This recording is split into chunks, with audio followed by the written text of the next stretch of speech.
በስመ አብ ወወልድ ወመንፈስ ቅዱስ አሐዱ አምላክ አሜን። ክቡር ወንድማችን መጋቤ ሐዲስ ንጉሱ በአዲስ አበባ ሀገረ ስብከት የሰባክያነ ወንጌል ኅብረት የሚዲያ ክፍል ዋና ኃላፊና የዚሁ ታላቅ ቤተ እግዚአብሔር የስብከተ ወንጌል ኃላፊ በእግዚአብሔር ቤት ውስጥ ጊዜያችሁን ዕድሜያችሁን ሁሉ በአገልግሎት የሰጣችሁ ወንድሞቼ አባቶቼ ሁላችሁም ዲያቆናትን ጭምር የእግዚአብሔርን ቃል በአንድም ይሁን በሌላ መንገድ ከሩቅ ሰፈር ከቅርብ መንደር በመሰብሰብ ቃሉን ለመስማት ብዙ ውጣ ውረድ ብዙ ከበባና ፍጥነት ባለበት በዚህ ዘመን ውስጥ ቃሉን ለማስማት የእግዚአብሔርን ቃል ለማድመጥ በዚህ አጸድ ውስጥ የተገኛችሁ በዕድሜ በእውቀት በሌላውም ሁሉ ነገር ከኛ የምትልቁ አባቶቼ እናቶቼ ወንድሞችና እህቶቼ ሕፃናትን ጭምር ለዚህ ዕለት በዚህ ሰዓት በዚህ ቦታ እንድንገኝ በረዳን በእግዚአብሔር ስም ሰላም ለሁላችሁ። እንደምን ዋላችሁ? እንደምን ቆያችሁ?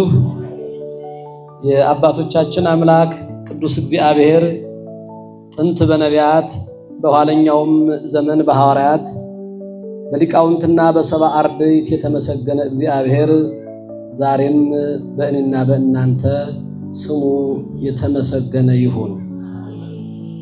ጥሩ ትልቅ መልእክት ስለተላለፈ በዚያ መልእክት ላይ መናገር ራሱ እንደነ መጋቤ ሐዲስ ንጉሱ ያሉ ትላልቅ መምህራን ከተናገሩ በኋላ መናገር በጣም ያስቸግራል። ፈጣኖች ናቸው። እንደገና ደግሞ የምራቸው ነው የሚያወሩት፣ የምራቸው ነው የሚናገሩት እና ቃለ ሕይወት ያሰማልን።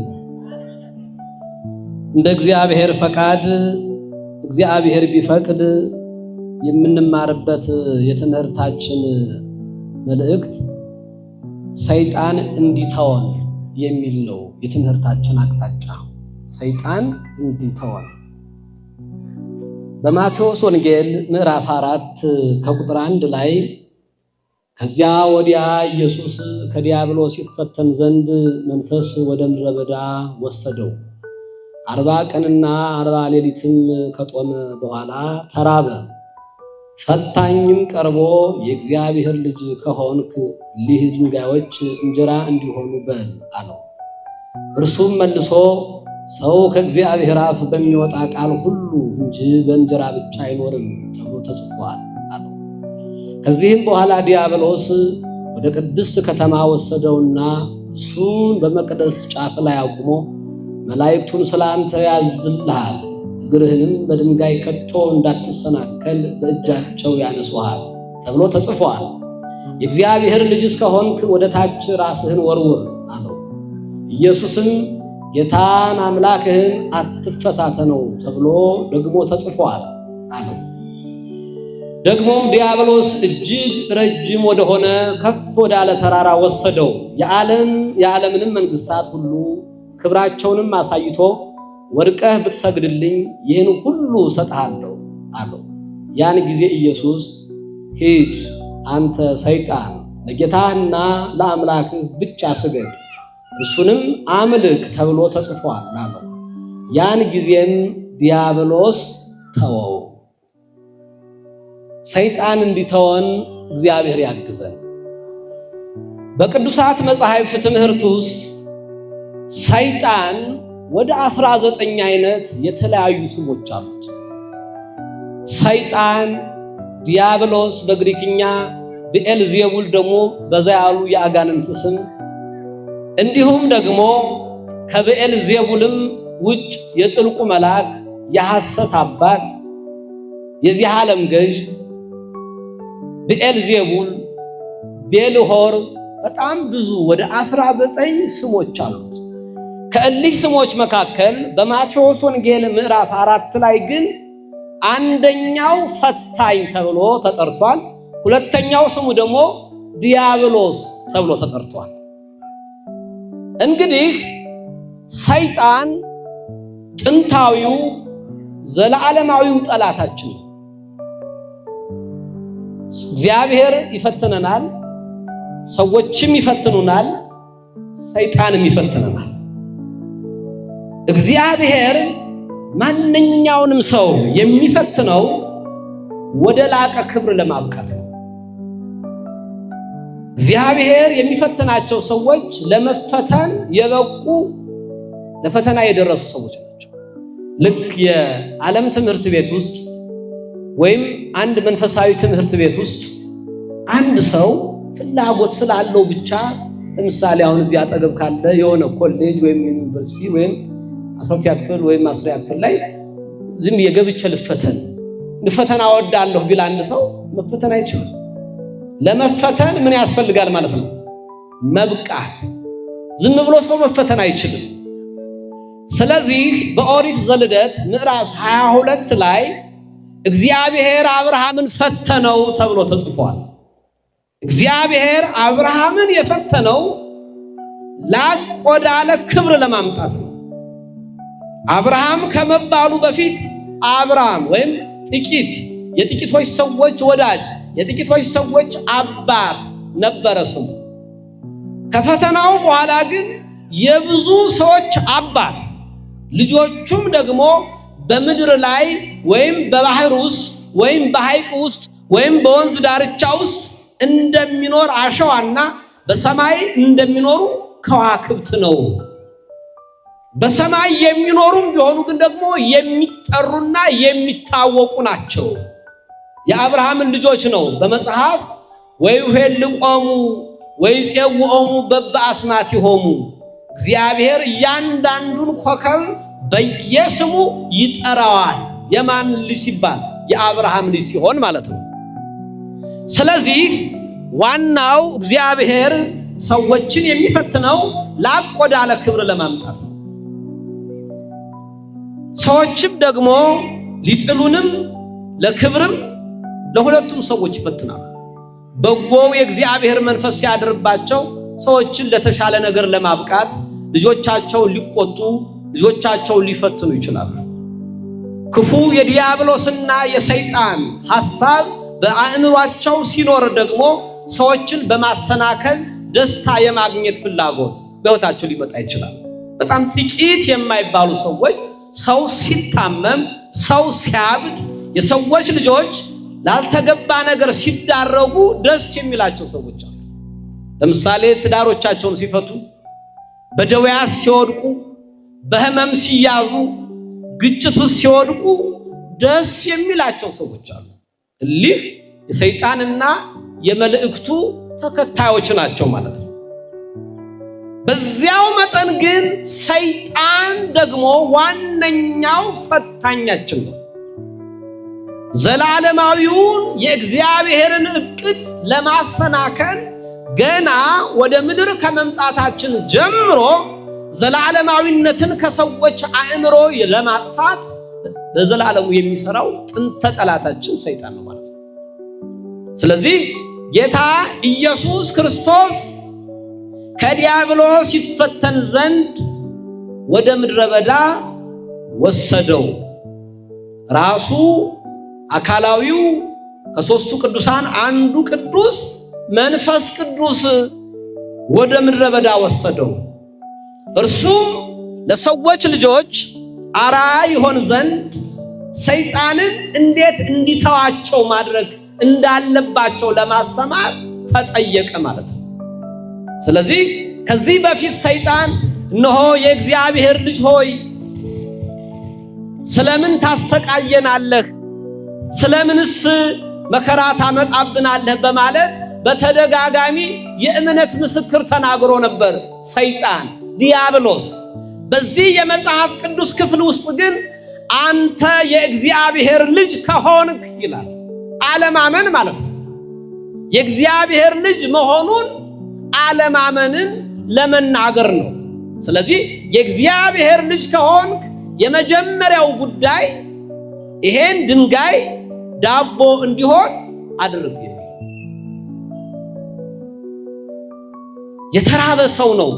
የተራበ ሰው ደግሞ እንደ ተራበ ከታወቀ ከምግብ ጋር የተገናኘ ነገር ቢወራለት ጠቃሚ ነው አይደለም? ጠቃሚ ነው።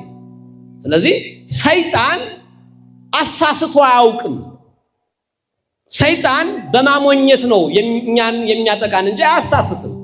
አዎ የተራበ ሰው ድንጋይ አቅም ካለው ድንጋዩን ዳቦ ቢያረጋው ችግር አለው? ችግር የለውም። ነገር ግን የእግዚአብሔር ልጅ ከሆንክ የምትለው ቃል ያለማመን ቃል ናት። ስለዚህ መጀመሪያ ሰዎች ሰይጣንን መልስ ከመመለሳቸው በፊት ያለማመን መንፈስን ከአእምሯቸው እንዲያስወግዱ ነው የእግዚአብሔር ፈቃድ።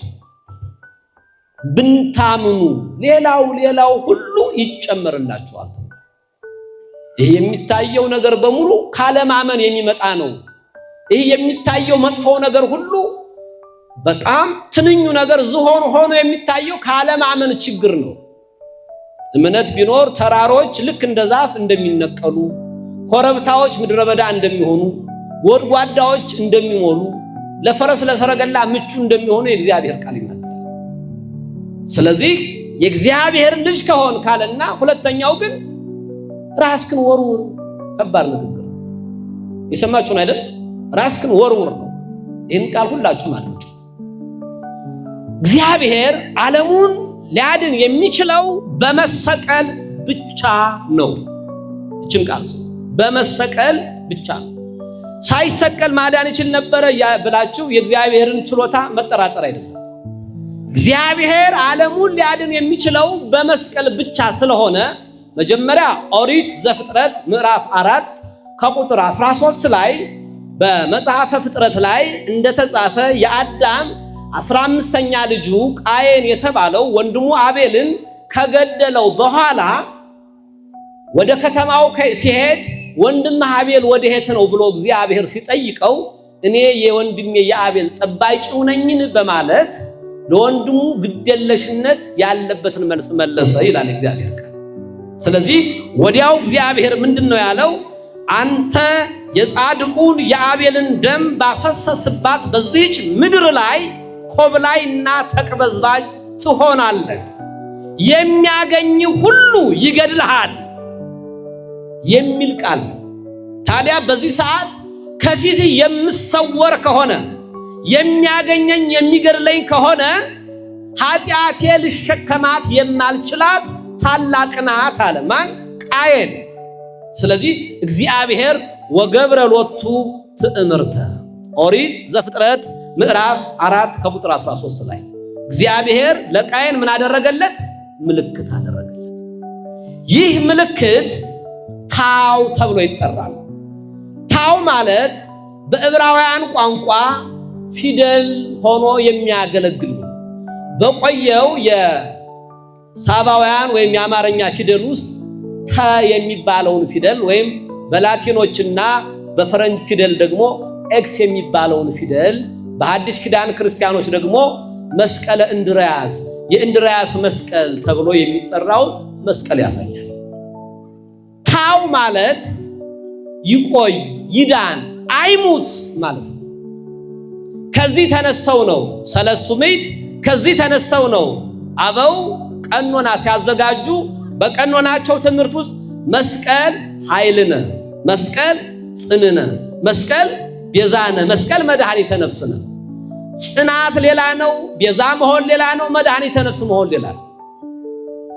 ስለዚህ ታው የሚለው ቃል በመጨረሻው ዘመን ተሰቅሎ የሚያድነውን የተቀበዝባዡን አዳምን ነፃ የሚያወጣው የክርስቶስን መስቀል የሚያመለክት ነው። ሌላኛውና ዋነኛው ግን በመዝሙር 63 ከቁጥር 1 ላይ ኤዶምያስ በተባለ ሸለቆ አዳም የዘመረው መዝሙር በመዝሙር 63 ላይ ተጽፏል። ይህን ቃል ሁላችሁም እንድታነቡት በእግዚአብሔር ስም ጠይቃችኋለሁ። መዝሙር 63 ላይ ምንድነው የሚለው? መጀመሪያ በአዳምና በእግዚአብሔር መካከል የሚደረግ ቃለ ተዋስኦ ነው፣ ምልልስ ነው። ይህ መዝሙር የሚያሳየው ምን ይላል? አምላኬ አምላኬ እገይዝ ሀቤከ፣ አምላኬ ሆይ ወደ አንተ እገሰግሳለሁ። ጸማት ነፍሴ ለከ፣ ሰውነቴም አንተን ተጠማች ይላል። ይህን ማን ነው የሚለው? አዳም። መዝሙር 63 ላይ በኤዶምያስ ምድረ በዳ በኤዶምያስ ሸለቆ የተዘመረ የዳዊት መዝሙር ነው የሚለው።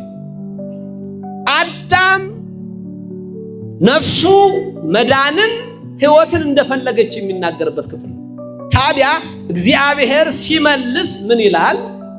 እፎ እስፋ ለከ ሥጋዬ፣ እንዴት ሰውነቴን ልዘርጋልህ? በምድረ በዳ ሀበ አልቦ እጾማይ፣ በምድረ በዳ እንጨትና ውሃ በሌለበት ቦታ ይላል።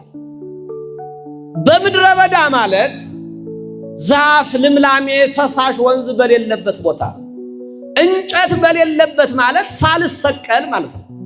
ካልተሰቀለ ማን ስለማይድን? ዓለሙ ስለማይድን። ውሃ ሳይኖር ማለት ከጎኔ ወይም ማየገቦ ውሃ ሳይፈስ ማለት ነው። ስለዚህ ሰይጣን አንተ የእግዚአብሔር ልጅ ከሆንክ ራስክን ምን በል ነው የሚለው? ወርውር። ስለዚህ ቃል ምንጭ ሁሉ ጠቅሶ ነው።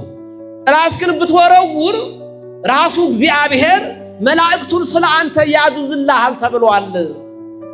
ከመይት ታቀፍ በአእባን አእጋሪከ፣ በብዙ ድንጋዮች ሁሉ እግሮች እንዳይሰነካከሉ ያደርግሃል ተብሏል። እርሱ ግን መለሰለት። እያችሁ የኛን መዳን ከጥንት ዘመን ጀምሮ ሰይጣን ስለማይፈልግ ኢየሱስ ክርስቶስ ከመጣ ከተወለደ በኋላ ከጾመም በኋላ እንዳይሰቀል የሰይጣን ፈቃድ ነበር። በማንኛውም ፍጥረት ውስጥ ሰይጣን ሰዎችን በማሰናከል እንዲሞቱ ካደረገ በኋላ የይገባኛል ጥያቄ በኃጢአተኛ ሰዎች ላይ ሁሉ ይጠይቃል። በኦሪት ዘኍልቍ ላይ በኦሪት ዘዳግም ላይ ታሪኩ እንደተጻፈ ሙሴ የእስራኤል መሪ ነው። በሆነ ወቅት ላይ አንድ ጥያቄ ጠየቀ። ውሃ ያለበትን ቦታ፣ ኮረብታማውን ቦታ፣ ዮርዳኖስንና ሸለቆውን ማየት እሻለሁ ብሎ ጠየቀ። ያን ቦታማ አሳያለሁ አለው እግዚአብሔር። የሚገርመው ያንን ቦታ አሳያለሁ ያለው እግዚአብሔር በቃሉ የታመነ ቢሆንም ሙሴ ግን በምድር ቆይታው ናባው በሚባል ቦታ ውስጥ ኃጢአት ሰራ። ኃጢአተኛ ሰው ደግሞ ይሞታል። ሙሴ ኃጢአት ሰርቶ አልቀረም፣ ሞተ። ከሞተ በኋላ በእስራኤል ሕዝብ ዘንድ የሚወደድ መሪ ስለነበረ እስራኤል ያመልኩት ይሰግዱለት ዘንድ አምላክ ያደርጉት ዘንድ ስለወደዱ የተቀበረበትን ቦታ እግዚአብሔር በጥበብ ሰወረው። የሚገርመው ሰይጣን ምን ያህል ከሞት በኋላም በእኛ ሕይወት ላይ ጥያቄ እንዳለው የምታውቁት በይሁዳ ምዕራፍ 1 ከቁጥር 1 ራሱ ይሁዳን ስታነቡት 1 ነው ምዕራፉ። ከቅዱስ ሚካኤል ጋር ይሄ ፈታኙ ይሄ ዲያብሎስ ይሄ የጥልቁ መልአክ ስለ ሙሴ ሥጋ መከራከር ጀመረ። የሙሴ ሥጋ ለእኔ ነው የሚገባው፣ ለምን? በኃጢአት ሙቷልና። በኃጢአት የሞቱ ሰዎች የሰይጣንና የመልእክተኞቹ እድል ተርታላቸው። በማእኮት በሃበ ዘገብረን፣ በፈጠረኝ በእግዚአብሔር ዘንድ እድል ፈንታለኝ ይላል ሰይጣን። አንድ ሰው የብርሃኑን ጌታ ከመረጠ ወደ ገነት ወደ መንግሥተ ሰማያት ይገባል። የብርሃኑን ጌታ ካልተቀበለ ካላመነ ደግሞ ወደ ጥልቁ ወደ ጨለማውና ወደ ዲያብሎስ አሰራር ይገባል ማለት ነው። ስለዚህ ይሄን ሰይጣን የመለሰለት መልስ በእግዚአብሔር ቃል ብቻ ነው። ኢየሱስ ክርስቶስ ምንም አላለውም። ብትሰግድልኝ ሲለው አዎ ስግደት ይገባል፣ ነገር ግን መስገድ የሚገባ እንኳን ቢሆን ለማን ብቻ ስገድ ተብሏል አለው? ለጌታ ለአምላክ ለእግዚአብሔር ብቻ ተብሏል። እንደው ይህን ድንጋይ ዳቦ ብታደርገው ሲለው ደግሞ ምንድነው ያለው? ሰው በምን ብቻ አይኖርም? አያችሁ፣ ሰው ካላወቀ ተከራካሪ ብቻ ነው የሚሆነው። ሰው ካላወቀ፣ ሰው ካወቀ ግን መጀመሪያ ከጥያቄው በፊት የጥያቄዎቹ ፍላጎት ይታያል ማለት ነው። ኢየሱስ ክርስቶስ ሰይጣንን ከመምጣቱ በፊት ያውቀዋል። ፈታኝ መሆኑን ያውቃል። ስለሚያውቀው እናንተ ፍርድ አድርጋችሁ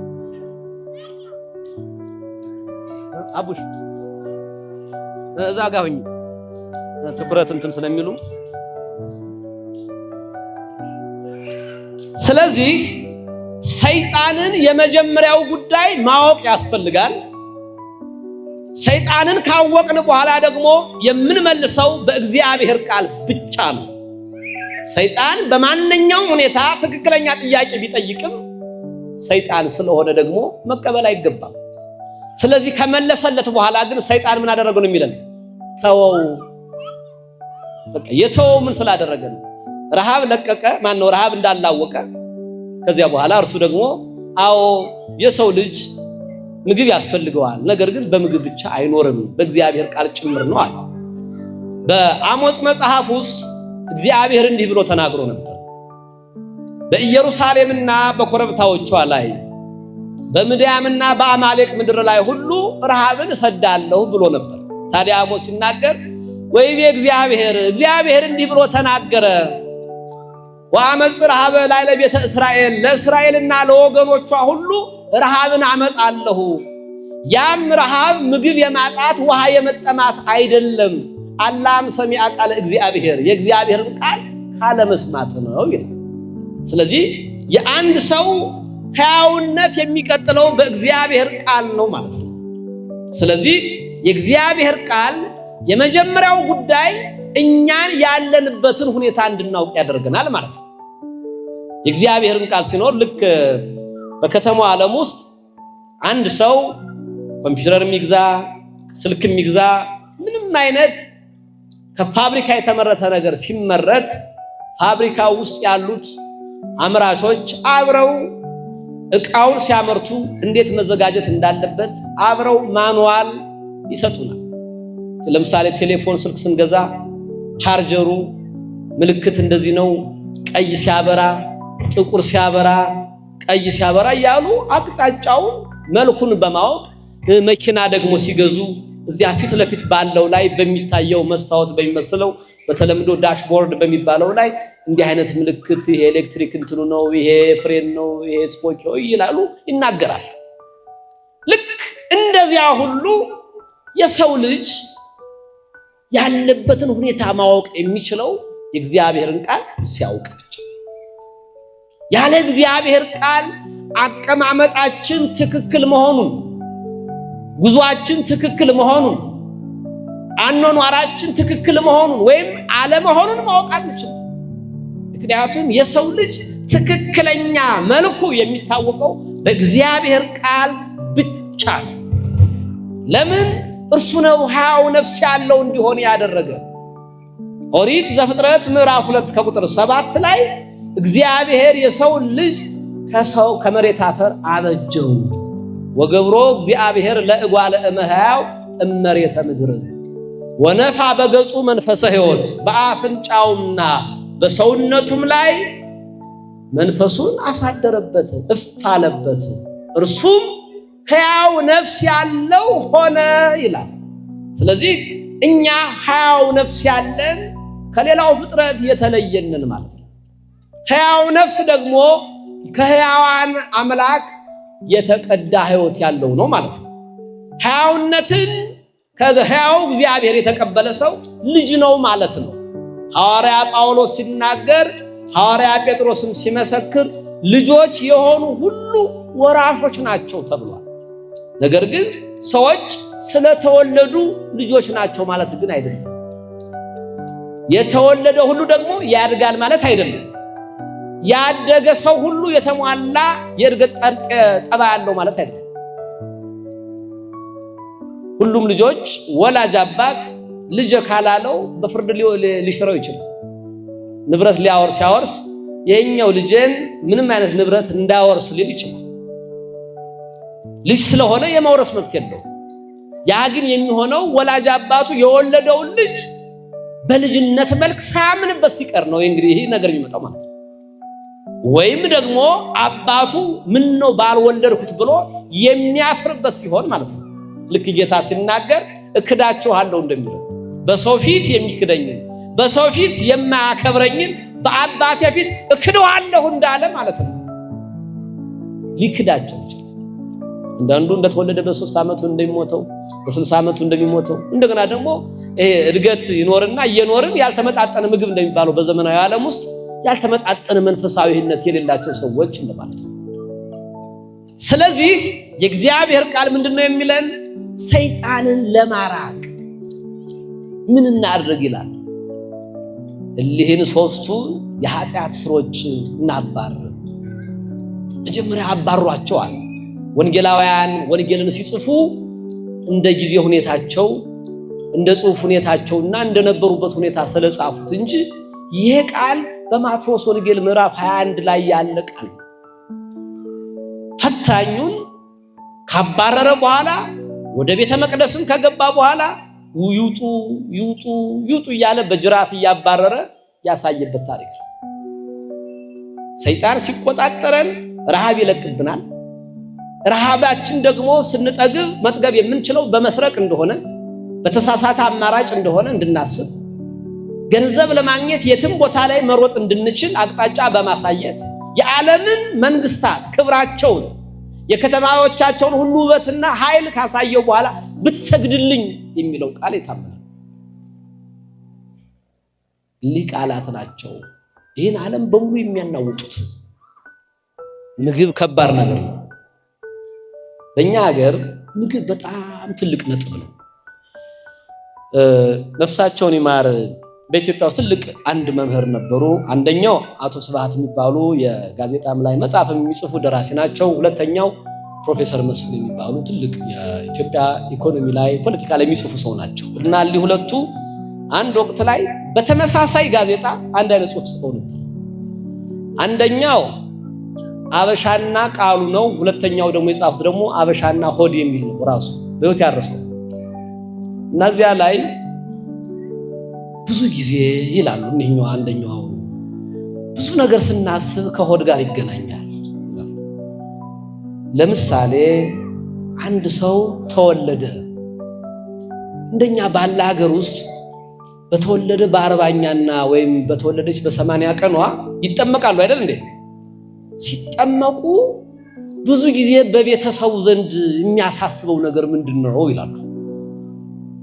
ለምሳሌ ክርስትና ለማስነሳት ይመጡና ስርዓተ ጥምቀቱን የሚፈጽሙት ካህናትና ዲያቆናት ቆመው ትምህርቱን ከመስማት ይልቅ የክርስትናው ቀን ምን አይነት ልብስ እንደሚለብሱ፣ ምን አይነት ምግብ እንደሚዘጋጅ፣ እነማን መገኘት እንዳለባቸው፣ በዚያ ቀን የማይገኙ ሰዎችን ለማኩረፍ ቀጠሮ እንደሚይዙ ቤተሰቡ ከዚያ እነዚህ ልጆች በሆነ አጋጣሚ እግዚአብሔር ጤና ሰጥቷቸው ቢያገቡ የጋብቻው ዕለት ራሱ እንግዲህ በእኛ ቤተክርስቲያን ከ7ቱ ምስጢራት ቤተክርስቲያን አንዱ ምስጢረ ጋብቻ ነው። ይሄ ምስጢረ ተክሊል ምስጢረ ተብሎ ማለት ነው። ይሄን ምስጢር የጋብቻ ዕለት ከመማማር ይልቅ ስለ ድንኳኑ ማሰብ፣ ስለሚገዛው በሬ፣ ስለ ጥሎሹ የት አዳራሽ እንደሚሆን የከተማ እንትኖች ከሆኑ ደግሞ እንዴት አይነት አዝማሪዎችን ብንጠራጥሩ እንደሆነ እናስባለን። በሆነ አጋጣሚ እነዚህ ሰዎች ስልጣን ቢይዙና ቢታሰሩ ወይም ቢሞቱ ምን ብሎ ነው ሰው የሚያወራው ይላል። ስንት ጊዜ ኖረ? 40 ዓመት እንዴ? ስንት ጊዜ ኖረ? 80 ዓመት በልቷላ ይባላል። ኑሯል ራሱ አይባልም፣ በልቷል ነው እድሜው ራሱ። ሰውየው የሆነ ሰርቆ የሚሆንም ይታሰራል። ስንት ዓመት ነው የታሰረው እንዴ? ይበቃዋል፣ በልቷል። ያ ብቻ አይደለም ይላሉና መኪና ሁሉ እንደ ሲገባ በከተማ ውስጥ መኪና ገጮ የሚለው በቅርብ የመጣ ነው። ያን ጊዜ መኪና በላው ነበር ይላሉ። ውሃም ደግሞ ሲወስደው ውሃ በላው ነው የሚባለው። እና ሲያለቅሱም ሆዴ ሆዴ ይላሉ። እና ከፍ ያለ ከእህል ውሃ ጋር ንክክ ያለው አስተሳሰብ አለ ነው ነገራቸው። ለእህል ብሎ ነው አብዛኛው ሰው እዚህ ሀገር የሚጣለው።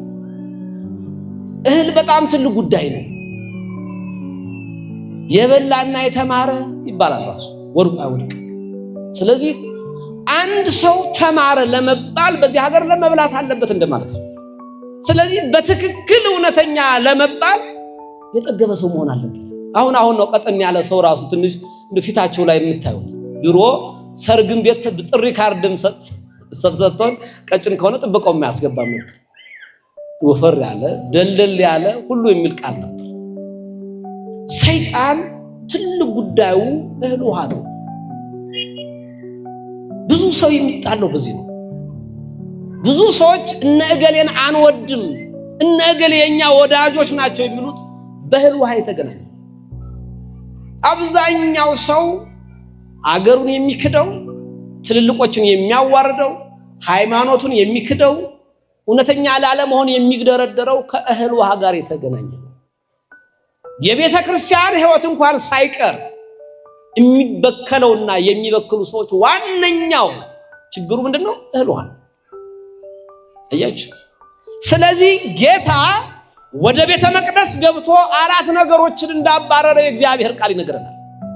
የመጀመሪያው ጉዳይ ምንድነው? እንስሳቱን እንዳባረረ ነው የሚነገረው። ስለዚህ በማቴዎስ ወንጌል ምዕራፍ 4 ላይ ሰይጣን በቤተ መቅደስ ውስጥ ሊኖር እንደሚችል ብቻ አይደለም፣ በቅዱሱ ሁኔታዎችን መቀደስ የሚችለውን እግዚአብሔር ኢየሱስ ክርስቶስን እንኳን እንደፈጠረው ተጽፏል። ስለዚህ በቅዱሱ የእግዚአብሔር ቃል ሊነገርበት በሚገባው መድረክ ውስጥ እንስሳት እየተሸጡ እየተለወጡ ተመለከተ። እንስሳት 2 ትርጉም አለ። ስለዚህ እንስሳትን በጅራፍ አባረረ ማለት አንደኛው ትርጉም ጽዋዕከኒ ጽኑ ወያረዊ የማዳግም አንድ መስዋዕት ተብሎ ራሱን መስዋዕት የሚያደርግ የዓለሙን ኃጢአት የሚያስወግድ የእግዚአብሔር በግ የተባለው እርሱ ስለሆነ ከዚህ በኋላ የላምና የፍየል የጊደር የጥጃ የዋኖስና የበራሪ ፍጥረት መስዋዕት አያስፈልግም። መስዋዕቱ ማንነኝ ማለቱ ነው? እኔ ነኝ። ስለዚህ ከብቶች ይውጡ፣ እንስሳት ይውጡ ነው የሚለው በጅራፍ። ሁለተኛው እንስሳዊነት ያለበትን ዳግም ያልተወለደውን የዚህን ዓለም ፍጥረት ዳግም እንዲወለድ በማድረግ ከእንስሳዊው ጠባይ ወደ መላእክነት መንፈስ መቀላቀል ማለት ነው። ልክኛ ስንጾም በፍትሕ መንፈሳዊ ፍትሐ ነገሥት አንቀጽ 15 ላይ በትርጓሜ ላይ አባቶች ሲያብራሩ የጾምን ዓላማ 2 ነው። አንደኛው መላእክትን ለመምሰል ነው፣ ሁለተኛ ደግሞ ነዳያንን ለማሰብ ነው ይላል። በጾም ጊዜ ከመንብላ ህብስተ መላእክት የመላእክትን ምግብ እንበላ ዘንድ በጾም ጊዜ የመላእክትን ምግብ እንበላለን። መላእክት ምግባቸው ምንድነው? ምስጋና። በምንጾምበት ጊዜኛ ምስጋና እናቀርባለን። የመላእክት ኑሯቸው ምንድነው? እህል ውሃ ባለመብላት በጾማ በዚያች ደቂቃ ውስጥ ስለማንመገብ መላእክትን እንመስላቸዋለን። ሁለተኛው ጉዳይ ግን ነዳያንን ለማሰብ ነው። ይሄ መንገድ ላይ ከቆሸሸ ገንዳ ላይ የወደቀ ነገር እየፈለሱ የሚበሉ በጣም ስፍር ቁጥር የሌላቸው ሰዎች አሉ። ሱፍ ለብሰው አፍረው በየባስ ስቴሽኑ ላይ የሚያድሩ ሰዎች አሉ። ከዚህ ከ4 ኪሎ እስከ ኮየፈቸ በእግራቸው እየሄዱ የሚያድሩ ሰዎች አሉ። እንድታውቁት ማረፊያ በጣም የቸገራቸው ሰዎች፣ በጣም የተጨነቁ ሰዎች አሉ። ይሄ የዚህ ዓለም ጠባይ በጣም የሚገን ጉዳይን ስለሚያደምጥ ነው እንጂ በየሰዓቱ ብዙ ሰው ይጨነቃል። ታዲያ እሊህ ሰዎች ምንድነው? እንድናስባቸው ነው። እንስሳትን ማስወጣት በጅራፍ እንስሳዊውን የሰውን ጠባይ ቅድም ያለ በማሰናከል ደስ መሰለኝ፣ ሰውን ባለማክበር ደስ መሰለኝ፣ ሰውን በማዋረድ ደስታ ማግኘት። አሁን በጣም ብዙ ሰዎች ሲሳደቡ በጣም ጆሮ ያገኛሉ እንደምታውቁት፣ ሲያዋርዱ እሊህን ሰዎች። ሁለተኛው ግን ወገፍታ ማዕዳቲሆሙ ወንበሮቻቸውን የገለባበጡ። ስለ ወንበር አይደለም የሚናገረው። አያችሁ፣ ሰይጣን ምን ብሎታል? የዚህን ዓለም ክብር የዚህን ዓለም መንግስት ካሳየው በኋላ ብትሰግድልኝ ነው ያለው። ስለዚህ ሰይጣን ማነው? ኢየሱስ ክርስቶስ ወደ ቤተ መቅደስ ሲገባ ወንበሮቻቸውን ገለባበጠ። ምንድነው ወንበር ማለት? በእኛ ቤተክርስቲያን ትርጉም ወንበር ማለት ፍቅረ ሲመትን ማባረር ማለት ነው። የሹመት ፍቅር፣ ከበላይ የመሆን ምኞት፣ የሰዎች አዛዥ የመሆን ምኞት፣ በልጦ የመታየት ምኞት፣ የማዘዝ፣ የመምታት፣ የማሳነስ፣ የማተለቅ መብትን ማሳጣት ማለት ነው። ስለዚህ ወንበሮቻቸውን ገለባበጠ ማለት ፍቅረ ሲመትን ከምእመናን ማስወጣት ማለት ነው። የሹመት ምንጩ እግዚአብሔር እንደሆነ እንድናውቅ፣ የክብር ምንጩ እግዚአብሔር እንደሆነ እንድናውቅ፣ ክብር ለማን ይሁን እንድንል ለእግዚአብሔር ይሁን እንድንል ማለት ነው። ኃይል፣ ክብር፣ ምስጋና ለማን ይሁን? ለእግዚአብሔር ይሁን ስለተባለ። ሶስተኛው ወርቃቸውንና ብራቸውን ነው የበታተነባቸው። አያችሁ፣ እሊህ ወርቅና ብር በቅዱሳት መጻሕፍት ውስጥ ትልቅ ትርጉም አላቸው። ወርቅና ብርን ከዚያ በፊት ለሰዎች ልጆች መሸጫ፣ መለወጫ፣ ባሪያ ማድረጊያ፣ ሎሌ ማድረጊያ፣ ጌታ ማድረጊያ ሆነው አገልግለዋል። አሁን ግን የተገዛችሁት በአንዱ የእግዚአብሔር ልጅ በኢየሱስ ክርስቶስ ደም ነው። ስለዚህ ከዚህ በፊት የነበረው መገበያያ ጠገራችሁ፣ ብራችሁ፣ ፍራንካችሁ አይደለም፣ የክርስቶስ ደም ነው አላቸው። የሚገርመው ግን ብራቸውንና ወርቃቸውን በታተነ የሚለው ቃል ፍቅረ ነዋይን ከክርስቲያኖች እንዲወጣ ማድረግ ነው በጅራፍ። ብር በጣም ቁልፍ ነገር ስለሆነ ያለ ብር ማሰብ ስለማይቻል አሁን ያለ ብር በጣም ብዙ ነገር እየተቸገረ ነው ሰው። ብር የትም ቦታ ካለ ብዙ ሰው ችግር የለበትም። ምንንም ነገር ለመካድ ሐዋርያው በኋለኛው ዘመን የሚያስጨንቅ ነገር፣ የሚያስጨንቅ ሁኔታ፣ የሚያስጨንቁ ተግባራት እንደሚከናወኑ ጽፎ ነግሮናል። በኋለኛው ዘመን የሚባለው የኛው ዘመን ነው። ሐሳዊው ክርስቶስ፣ ሐሰተኛው ክርስቶስ፣ ሐሳውያን ሐዋርያት፣ የሐሰት አስተማሪዎች የፈለቁበት የመጨረሻው ዘመን። ስለዚህ በዚያ ዘመን ውስጥ ብር በጣም ወሳኝ ይሆናል ማለት ነው። ስለዚህ ፍቅረ ነዋይን ማባረር ማለት እኛ ፍቅረ እግዚአብሔርን ገንዘብ እንድናደርግ፣ የገንዘብ ፍቅርን ከመጠን በላይ እንዳናለቀው የእግዚአብሔር ፈቃድ ስለሆነ ነው ማለት ነው። አራተኛው እግዚአብሔር ኢየሱስ ክርስቶስ በቤተ መቅደስ ውስጥ የሚያባርር የሚያስወጣው ርግ ሻጮች ነው። ይሰማችኋል? ይሁን ዝም ነው የምናገረው። ርግ ሻጮች ነው ከቤተ መቅደስ የሚያባርረው። ያው የመጀመሪያው ነግሬያችኋለሁ፣ እንስሳት። ሁለተኛ ምንድነው? ወንበሩንና መቀመጫዎቻቸው። ሶስተኛው ወርቁና ብሩን። አራተኛው ርግ ሻጮችን ያባረረው። ርግብ በቅዱሳት መጻሕፍት ትርጉም ውስጥ አንድ የእግዚአብሔር መንፈስ ማሳያ ምልክት ሆኖ በኦሪት ዘፍጥረት ምዕራፍ 6 ላይ ተጽፏል።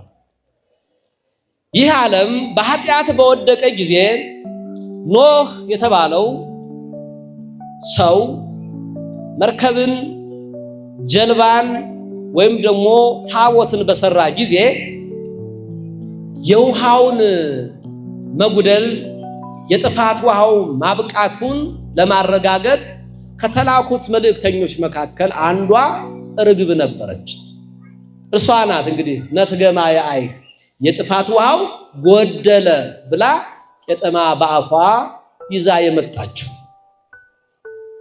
እና ያ አብሳሪው የእግዚአብሔር መንፈስ ምሳሌ ሆኖ ተጽፏል። ጌታችን ኢየሱስ ክርስቶስ በዮርዳኖስ ወንዝም ላይ ሲጠመቅ እግዚአብሔር መንፈስ ቅዱስ በርግብ አምሳል ሆኖ በማን ላይ ታይቷል? በኢየሱስ ክርስቶስ ራስ ላይ ታይቷል። አባቱ እግዚአብሔር አብም የምወልደው ልጄ እርሱ ነው፣ እርሱን ስሙት ብሎ ተናግሯል። ይህን ቃል በሚሰሙበት ጊዜ ዮሐንስ መጥምቅና በዮርዳኖስ አውራጃ የነበሩ ፈሪሳውያን ሁሉ መንፈስ ቅዱስን በኢየሱስ ክርስቶስ ራስ ላይ ተመልክተውታል። ያዩት ግን በርግብ አምሳል ነበር። በማቴዎስ ወንጌል ምዕራፍ 4 ላይ ርግ ሻጮችን አባረረ ማለት መንፈሳዊ የሆነ ነገርን በመንፈስ ቅዱስን በገንዘብ የሚሸጡ፣ መንፈሳዊ ነገርን ለገንዘብ ብለው የሚያታልሉ፣ መንፈሳዊ ነገርን በገንዘብ የሚሸጡ የሚለውጡ የመጨረሻው ዘመን ሰዎችን የሚያሳይ። እግዚአብሔር ከዚህ ሁሉ ይጠብቀን አይባልም፣ ይቀንስልን ይባል እንጂ አሁን ያልኳችሁ ነገሮች በሙሉ አሉብን ማለት ነው። መንፈሳዊ ነገር ያልኳችሁ ዲቁና፣ ቅስና፣ ምንኩስና፣ ኤጲስቆጶስነት ወይም ደግሞ ርዕሰ አበው ፓትርያርክ የሚባለው እንደዚህ አይነት ነገሮች በመጨረሻው ዘመን ገንዘብ ያላቸው ሰዎች፣ ቤተክርስቲያን የሚመደቡ ሰዎች፣ ኃላፊነት ላይ የሚመጡ ሰዎች፣ ወንጌል የሚሰብኩ ሰዎች፣ የሚዘምሩ ሰዎች ማለት ነው። አንዱ በእኛ ቤተክርስቲያን ውስጥ WCC ይባላል፣ የዓለም አብያተ ክርስቲያናት ምክር ቤት ይባላል። የዚያ አባል አንዷ የኢትዮጵያ ኦርቶዶክስ ተዋሕዶ ቤተክርስቲያን ናት። በማንኛውም ቤተክርስቲያን ውስጥ መንፈሳዊ ነገር እንዲሸጥ ይከለከላል። በማንኛውም ቤተክርስቲያን ውስጥ አንቀጽ 23 በእነሱ መተዳደሪያ ደንብ ውስጥ ምንም አይነት መንፈሳዊ ነገር መሸጥ አይችልም። አሁን በእኛ ዘመን እየመጣ ያለውን ነገር ማየት ትችላላችሁ።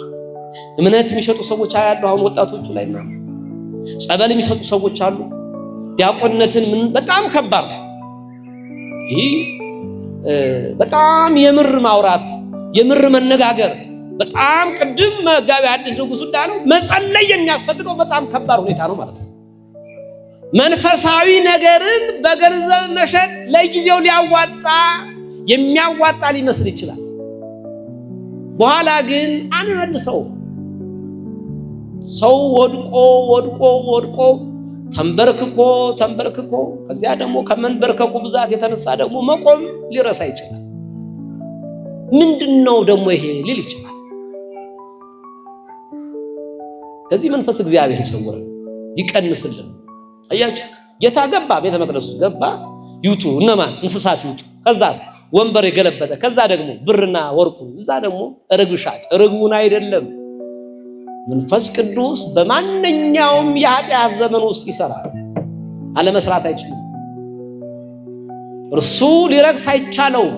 ስለ እግዚአብሔር መንፈስ ሐዋርያ ጳውሎስ በጢሞቴዎስ መጽሐፍ ውስጥ እንደተገለጠ እንዲህ ነው የሚለው፣ ብናምነው በጎ ነው፣ የታመነ ነው።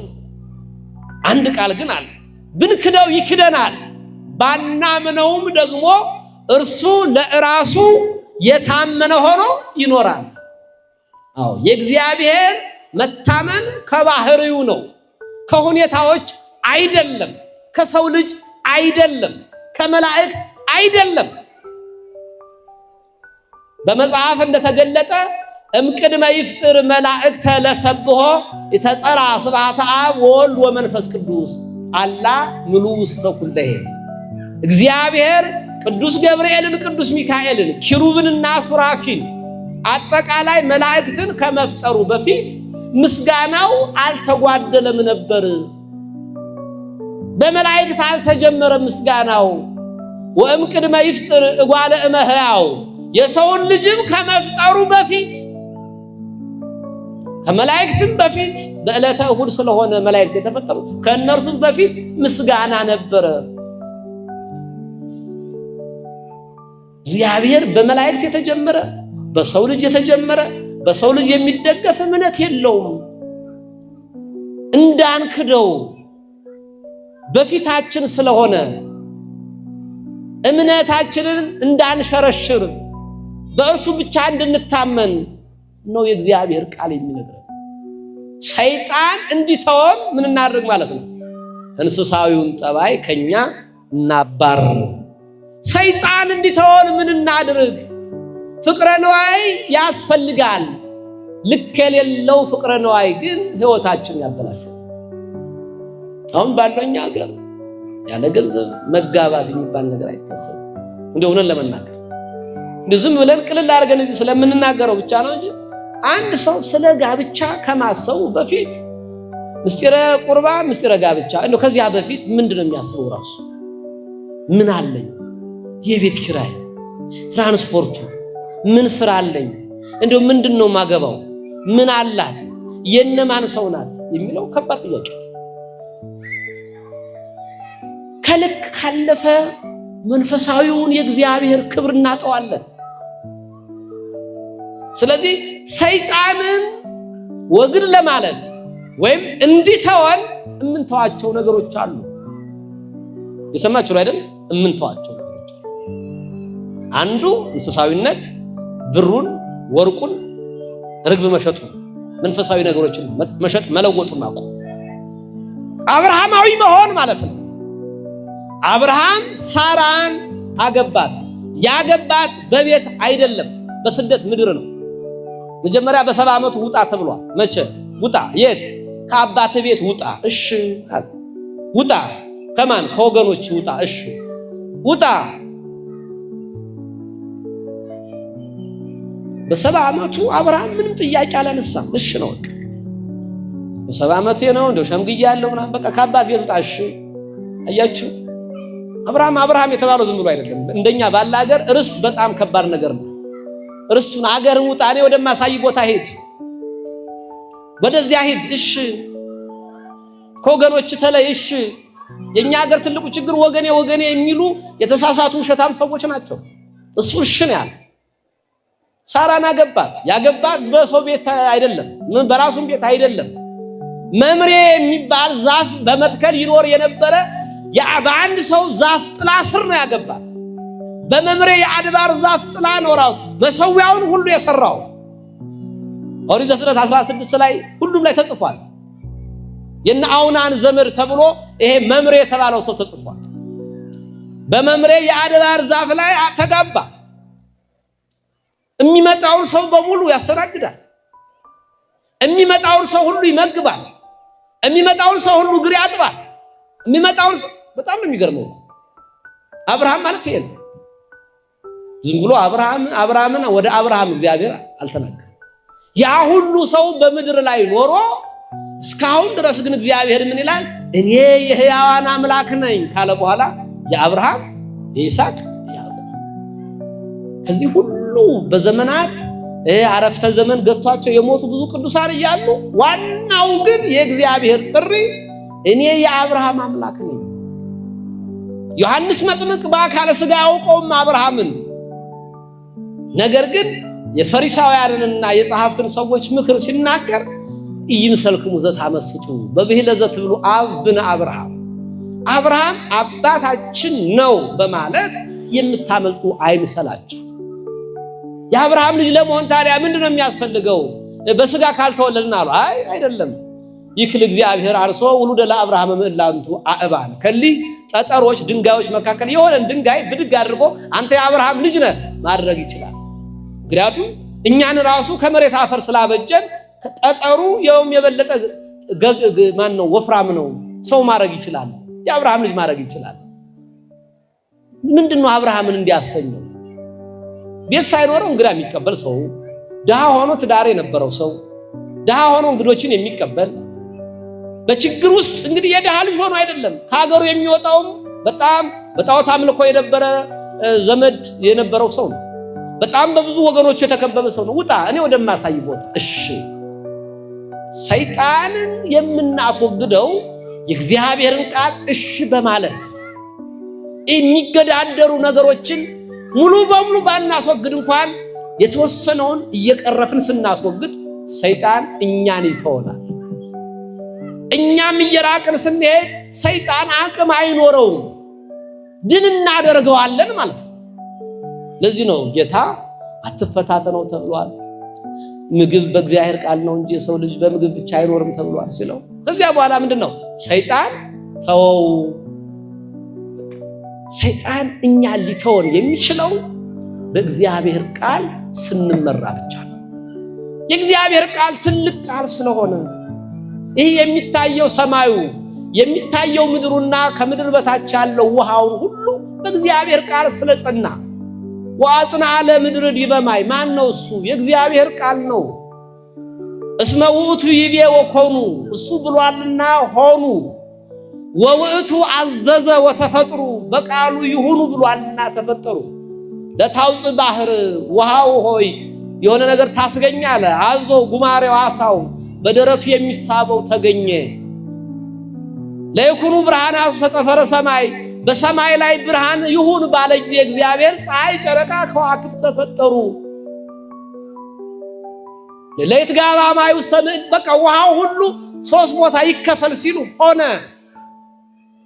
የምታዩት በምሳር የሚቆረጠው በማጭድ የሚታጨደው በጥፍር የሚለቀመው ፍጥረቱ በሙሉ በእርሱ ቃል የመጣ ነው። ውሃ አስገኘ አዞ ጉማሬው በውሃ ነው የተገኘው። የእግዚአብሔር ቃል ሕይወት የሚሰጥ ቃል ነው። የእግዚአብሔርን ቃል ሲቆም ሲቀመጥ በጉዞ ላይ የማይነጋገር ሕዝብና ትውልድ ይጠፋል። ሙሴ በዘዳግም እንደተናገረ እስራኤል ሆይ ስማ፣ አምላክህ እግዚአብሔር አንድ እግዚአብሔር ነው። በቤትህ መቃል ላይ ቃልህን ጻፈው፣ በግንባርህም ላይ ምልክት ይሁንልህ። ለልጆችም አስተምረው፣ ስትቀመጥ ስትነሳ፣ በመንገድም ስትሄድ ቃሉን ተጨዋወተው ይላል እግዚአብሔር። አምላካችን የእስራኤል አምላክ ማለት የያዕቆብ አምላክ ሁሉን ነገር ከእግዚአብሔር ጋር የሚችል ሰው ለመባል በመንገድ ላይ ስንሄድ ብቻ አይደለም፣ ስንቀመጥ፣ ስንተኛ፣ ስንሄድ በቤቶቻችን መቃን ላይ እንኳን ሳይቀር እንዲጻፍ የእግዚአብሔር ቃል ነው። ስለዚህ ክርስቲያኖች ሁልጊዜም የእግዚአብሔርን ቃል ማጥናት አለባቸው። የእግዚአብሔር ቃል ወሳኝ ቃል። አሁን ታክሲ ላይ ሰው ይሰዳደባል፣ ታክሲ ምናምን እንደዚህ ላይ ሰው ይሰርቃል፣ ፖለቲከኛ ሆኖ እንደዚህ ያለ ነውር ይናገራል። እሱ ምንጩ የእግዚአብሔርን ቃል ካለ መማር የለች። የቤተክርስቲያን ሰው ሆኖ ከዚህ ሰውዬ እንዲያይጠበቅም እሱ ልብሱን ያስተካከለ እንጂ የቤተክርስቲያን ሰው አይደለም በሉ። በቃ ንግግር የሚችል ሰው ነው። የእግዚአብሔር ቃል በንግግር ደግሞ አይገለጥም፣ በህይወት የሚንጸባረቅ ነው የእግዚአብሔር ቃል።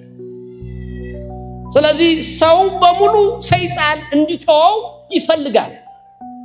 ሰይጣን ደግሞ ከመቼውም ዘመን በበለጠ ሁኔታ በአሁኑ ሰዓት ሰውን የተቆጣጠረበት ዘመን ነው። ሁሉም ነገር ማለት ነው። ምንንም ነገር ቅድም ያልናቸው ሂድ ከማለቱ በፊት ሰይጣን አምላክ እግዚአብሔርን አትፈታተነው። እግዚአብሔርን የተፈታተነ ሰይጣን እኛን ሊፈታተነን የማይችልበት ምንም ምክንያት የለም። በረሃብ ቅድም ምግቡ በስነ ምግባር በጣም ብዙ የስነ ምግባር ችግር ስላለብን በኑሯችን ሁሉ ታማኝ አለመሆን፣ እንደ እግዚአብሔር ፈቃድ አለመኖር፣ ሰው አየኝ አላየኝ አለማለት፣ ሰይጣንን የምናስተው ለራሳችን ስንታመን ነው። ዮሴፍን አይነት መልክ ያለው ህይወት ኦሪት ዘፍጥረት ምዕራፍ 39 ላይ ወይም ኦሪት ዘልደት ቅድም እንዳልኳችሁ ዘፍጥረት ማለት ዘልደት ስለሆነ ነው በተደጋጋሚ እንዳላቸው ዮሴፍ የተባለው የያዕቆብ ልጅ በወንድሞቹ ተሽጦ ወደ አንድ የግብጽ ከተማ ሄደ። ወደ ከተማው ከሄደ በኋላ የገዛው ሰው ሚስቴን ጠብቃ እሺ ብሎ የሚስቱ አገልጋይ ሆኖ ቁጭ አለ። ሚስቱ መልከ መልካምና ወጣት ልጅ መሆኑን ባየች ጊዜ ና አንደቅ ሀቤ እንዴ ናና አንተኛ አለችው ነው የሚል እግዚአብሔር። እሱ ግን ባልሽን ባይን እኔም ብደፋፈር እግዚአብሔር ግን ምን ይላል? ያን ለራስ መታመን ማለት ይሄ ነው። ለሰው መታመን ማለትም ይሄ ነው። ለእግዚአብሔርም መታመን ማለት ይሄ ነው። መታዘዝን ስንለማመድ ሰይጣን ከኛ ወገድ ራቅ። እኔ የአብርሃም አምላክ ነኝ ብሎ አይቀርም። የይስሐቅ አምላክ ይስሐቅ ምን ስላረገ አብርሃም ናለው ሕፃን ነው፣ ህይወትን ይፈልጋል። በከፍተኛ የምኞት ጥማት የመጣ ልጁ ነው። ሰዋልኝ ሲለው እግዚአብሔር ከልጁ ይልቅ እግዚአብሔርን ይወድ ነበርና አብርሃም ናአንሁር ነው ያለው። በቀጥታ ወደ ሞሪያ ወደ ከፍታው ቦታ እንሂድ። ልጁንም አላማከረው፣ ሚስቱንም ሳራንም አላማከረው። አንደ ወልደሻለሁ የልጅሽን ጉዳይ እንደዚህ ምናምን የጠየቀው ማን ነው? እግዚአብሔር ስለሆነ ከነገር ሁሉ በፊት መቅደም ያለበት በእኛ ህይወት ላይ እግዚአብሔር ስለሆነ ማለት ነው። እያችሁ ኦሪት አንደኛ ሳሙኤል ላይ ምዕራፍ 2 ላይ ስለ ኤሊ ታሪክ በጣም ተጽፏል እና አንዱ የእግዚአብሔር ታቦት እንድትማረክ 400,000 እግረኛ ወታደር እንዲጠፋ የሆነበት ዋነኛው ምክንያት ወአፍቀር ከደቂቀ ከእምኔ የሚል ከልጆችህ ይልቅ ከእኔ ይልቅ ልጆችን ወደሃልና የምነቅፍብህ ነገር አለኝ የሚለው ቃል። ኤሊ ልጆች አሉት። ልጆቹ መስዋዕቱን ንቀዋል። በእስራኤል ቤተ መቅደስ ውስጥ ተዳፋፍረው ከሴቶች ጋር ተኝተዋል። እንዲሁም ደግሞ የሙሴንና የአሮንን ሥርዓት ደግሞ ነቅፈዋል።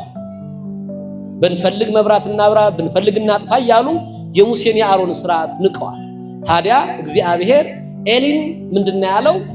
የእግዚአብሔር ቃል ብርቅ ይሆናል ካለው በኋላ ከልጆች ይልቅ ከእኔ ይልቅ ልጆችን ወደሃልና። ስለዚህ አብርሃም ሻለ ልጁን ሄደ። ይስሐቅ ምንም እንኳን አላለም። አባዬ ምን ነው ምናምን የሚባል ነገር የለም። እሺ እንጨት ይዘናል፣ ድንጋይ ሾተሉን ወይም ደግሞ ካራውን ማረጃውን ይዘናል። በጉ የት ነው ሲሉ አይ በጉን እግዚአብሔር ያዘጋጀዋል አለ።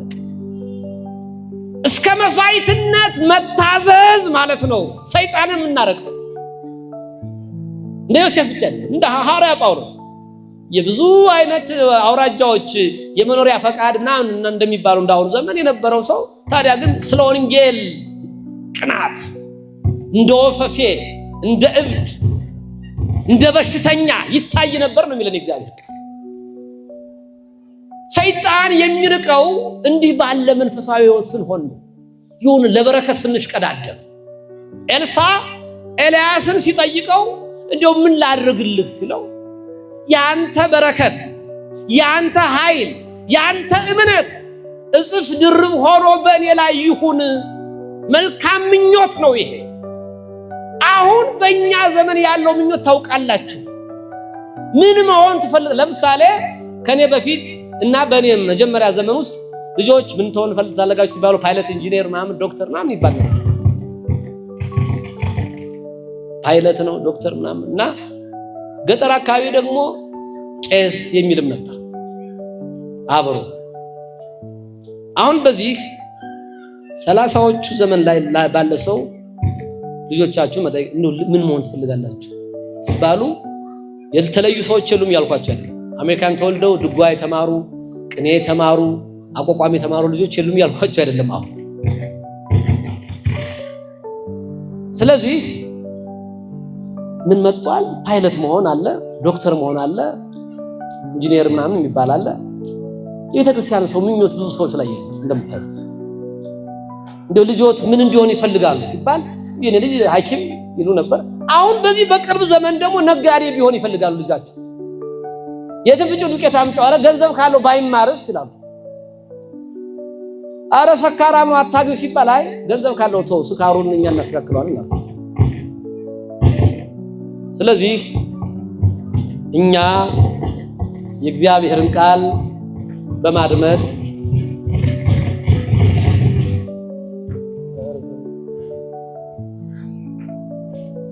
ስላረዘምነው ነው። ትክክል ነው። ይሄ ዘመናዊው ምልክት ነው። እንትን አሳጥሩም እንደማለት ነው። ጥሩ ነው። በነገር ሁሉ እግዚአብሔር ይባርካችሁ። በጣም ደስ የሚል ነው። ሰይጣን ምን እንዲለን ነው የትምህርታችን ርዕስ? እንዲተወን ምን እናድርግ? እንስሳዊውን ጠባይ እናስወግድ። ሰይጣን እንዲተወን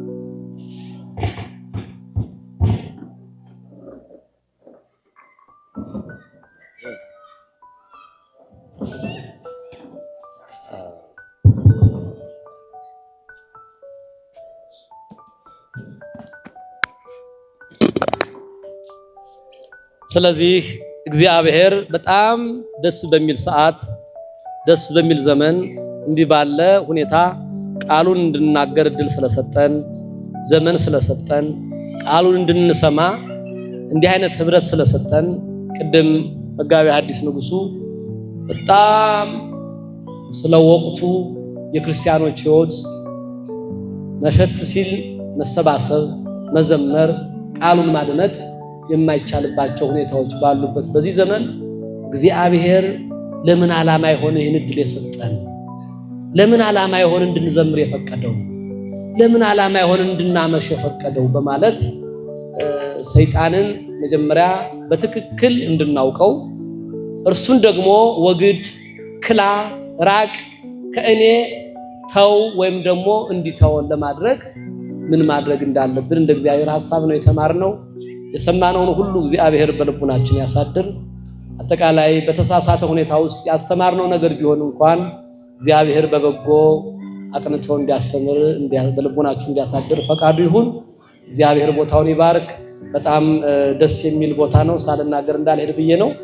ዛሬ 8 ወይ 7 ዓመት አካባቢ እዚያኛው ቤተክርስቲያን ጠዋት መጥተን ነበረ። እዛ በፊት ሌላ አንድ አባት ነበሩ።